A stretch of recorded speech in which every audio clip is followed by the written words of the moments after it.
Hi, my name is Lena. Welcome to my channel. I'm trying to catch up on all the texts I owe people. So now I am doing the hardest tag I have ever done. By far, it's Josh's canned food book tag. And I hope I will be able to do it. I have a lot of books around me. So the question number one, fruit, a work that makes you think about being in school. And this is Daddy Long Legs by Jean Webster. It's a book about an orphan girl in college. She attends college on charity of a gentleman she doesn't know. And once a month she writes this gentleman a letter about her life in college and about her success in study. It's a very nice, very pleasant book, and it makes me think about school and about college. Question number two, vegetables. Your favorite thing to buy in mass market paperback. And I just going to show you some paperbacks that are produced in Moscow. They are made in Russia. These kind of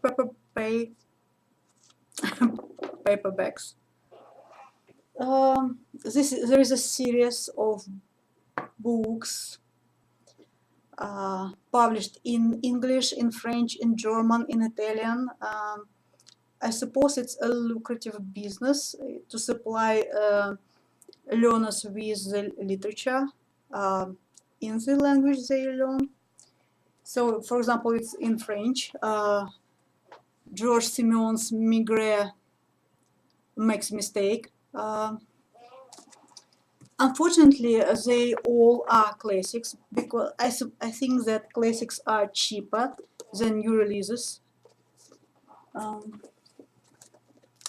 Well, we have Ray Bradbury, The Martian Chronicles. We have George Orwell, 1984. Agatha Christie, of course, The Clocks. Hemingway, For Whom the Bell Tolls.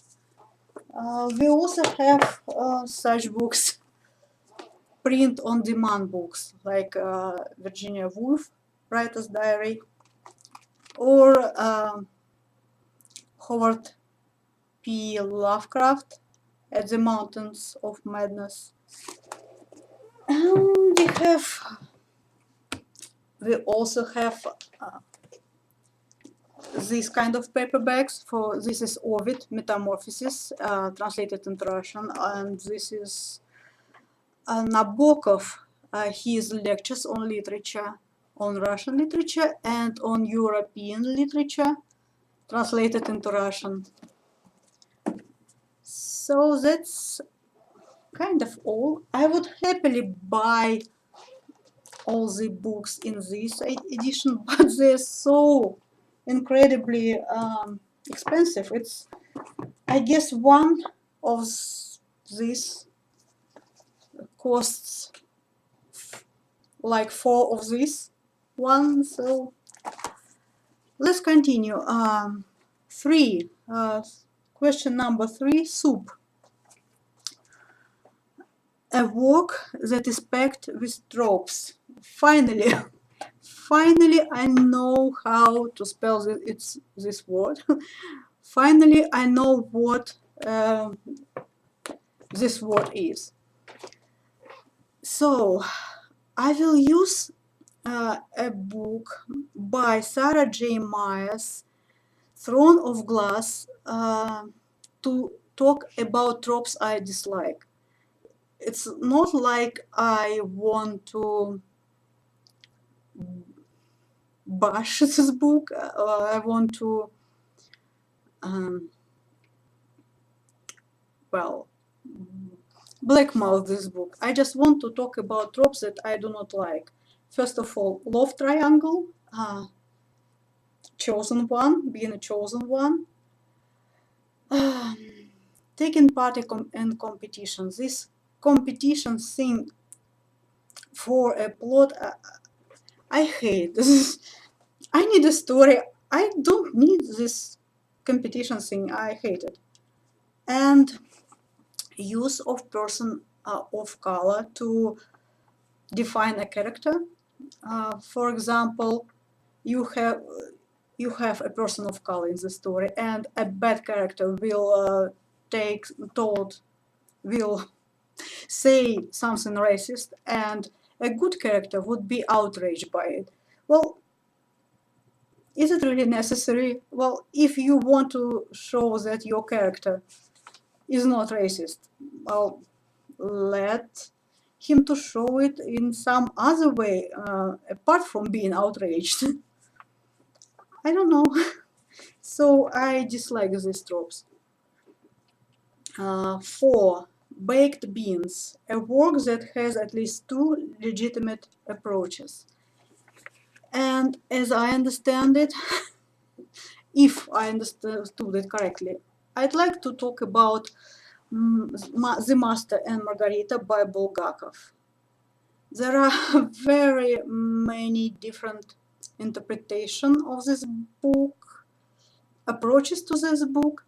One of them, there are people who think that this book is a letter to Stalin, in which Bulgakov asks Stalin not to touch artists, to save artists, not to destroy artists. There are people who think that in this work, the book that Master is writing actually is gospel written by Satan, by devil. So there are some people of church that have very serious discussions about this book, and they see in this book a black mass that took place in Moscow. The literary work of the Master is a gospel written by devil, and they also talk about Christ looking very the way the devil would have wanted Christ to look. And I think there is a third approach to this book. It's just a book written by a person who was very ill. He was very ill, he was dying, and he wasn't sure about his manuscripts. It was very difficult for him to publish his work. He wasn't published at the time, I think, and he was very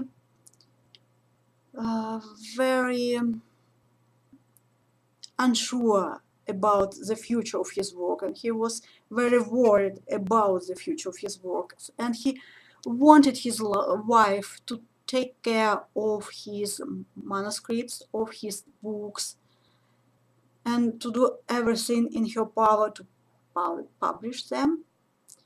And I think that's why the Master's work is so important in this book. That's why it's so important to Margarita, and that's why some people say that Margarita loves the roman, the novel, more than she loves the writer, her lover. And I think this is the simplest explanation why it was very important to Bulgakov, so that his wife would love his works more than she loved him. So next, soda. When you are hot, what work makes you feel cold and refreshed? And I would probably surprise you. Ice Station by Matthew Reilly. It's the whole story takes place in a station made from ice, with ice walls, ice, what do you call it, rooms. So it's undemanding, very high-paced, very military-like story. It's pedal to the metal from start to finish. It's like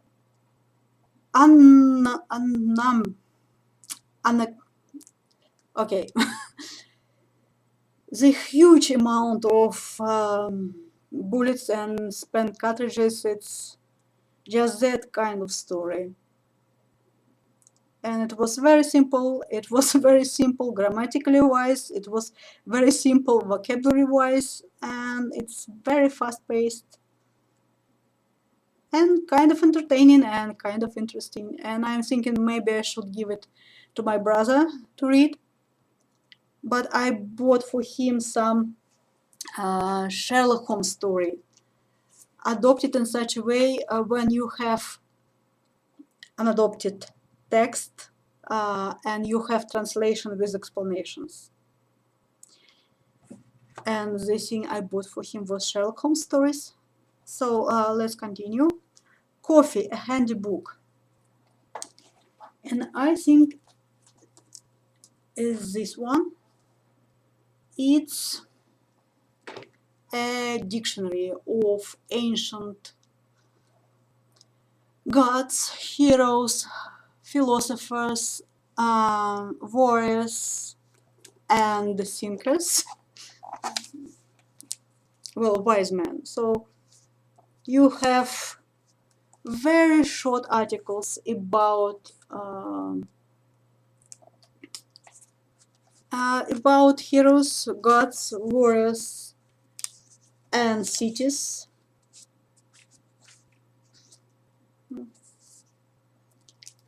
Sorry, guys. And it's a very handy book, I guess, when you read Homer, Iliad, and Odyssey.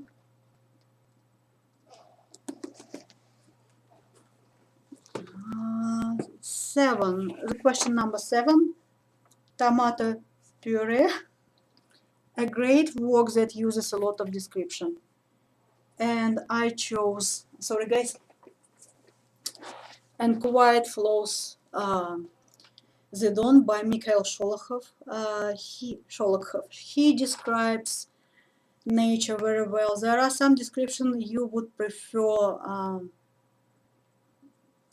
not to be in the book. For example, he describes soldiers killed by poisonous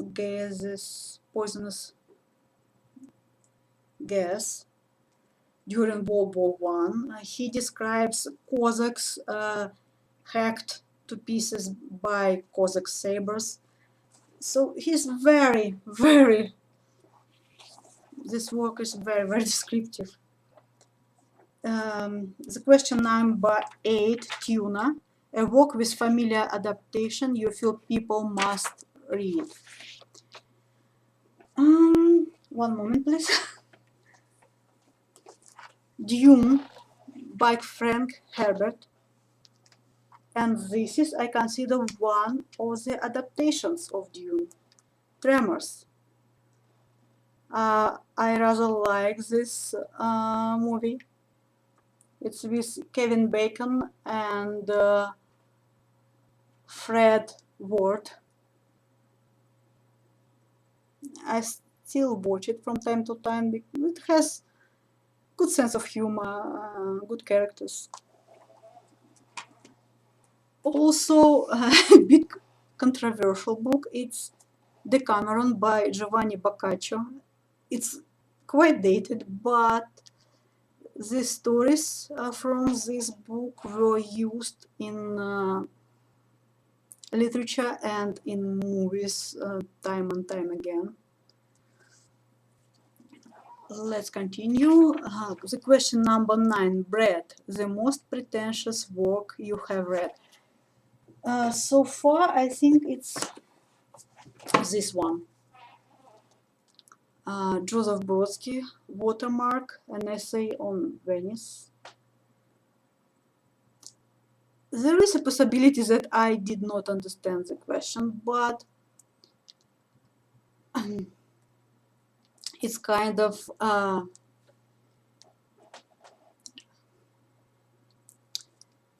a genius and plus a bit about Venice, this kind of work. 10. Bros, a work you refer to time and time again. And I have difficulty answering this question. I don't think I refer to any works time and time again. If you ask me what should I read to know a bit about Cossacks, I would say, sorry guys, and Quiet Flows the Dawn by Mikhail Sholokhov. Because he describes the way of living of Cossacks before World War I, during World War I, during Civil War in Russia. He is quite informative. If you ask me, what should I read if I want to know a bit about England after World War II, I would say the first book in George Fell's and Family mystery series by Alice Peters, Falling into the Pit. I think her description of men that came back from World War II was incredible, was very, very deep. And it also showed very well the population of England after World War II, how very diverse it was. The things I didn't see in Agatha Christie. What next? 11. Spam, a work of popular fiction you would endlessly encourage people to read. And I'm constantly spamming at you the works by Alice Peters and the works by Elizabeth Peters. But the work I would encourage everyone to read is Dandelion Wine by Ray Bradbury. Sorry, guys. What's next? Chef Boyardee. Sorry, guys. A character you feel tries to be someone they are not. And this is Baron Harkonnen in Dune by Frank Herbert. Because he is not as clever as he is said to be.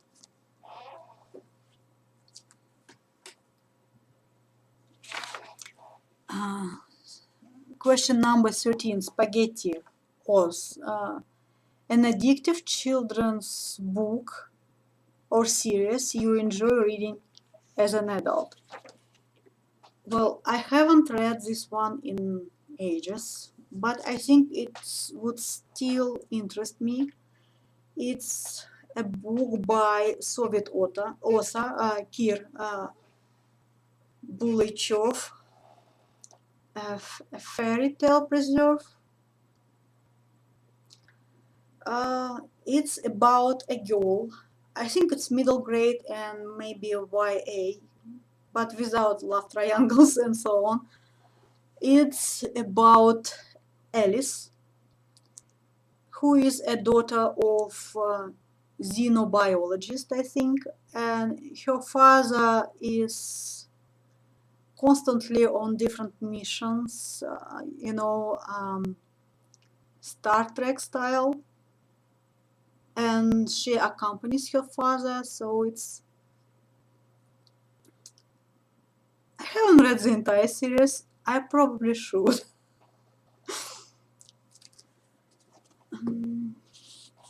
It was very entertaining, it was very interesting, and I think it had a lot of things that young people and children would overlook, and that only adults would understand completely.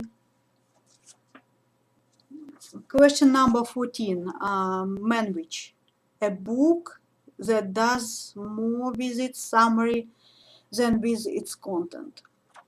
Well, if I understood the question correctly, it's a book that I DNF'd. It's The Sword of Shannara by Terry Brooks.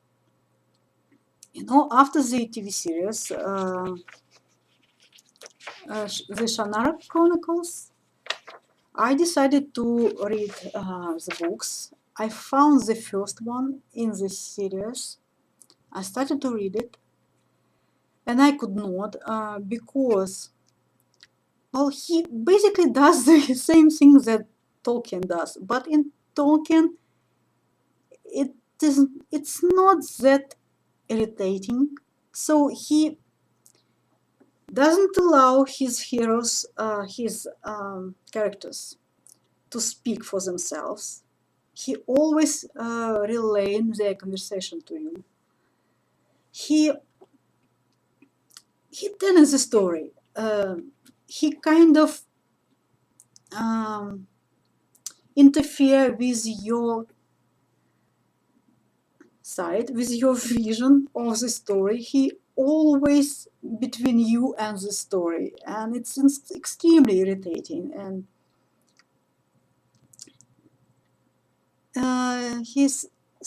the speech is so flowery that I couldn't get to the meaning. He always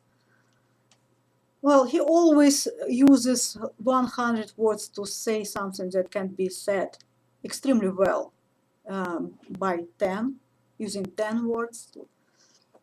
And the entire story was a summary. It had only one, it was very linear. I don't believe it had any subplots. So I couldn't make it to the end. But Terry Brooks has more than 20 works. I suppose he has followers. Maybe he got better. Maybe he was good enough from the start. I don't know. Well, I am not one of his fans. That's all I'm trying to say. Question number 15. What is your favorite kind of canned food? Well, we don't have chicken broth here. We just don't. We have cubed broth, which contain the entire periodic table. So,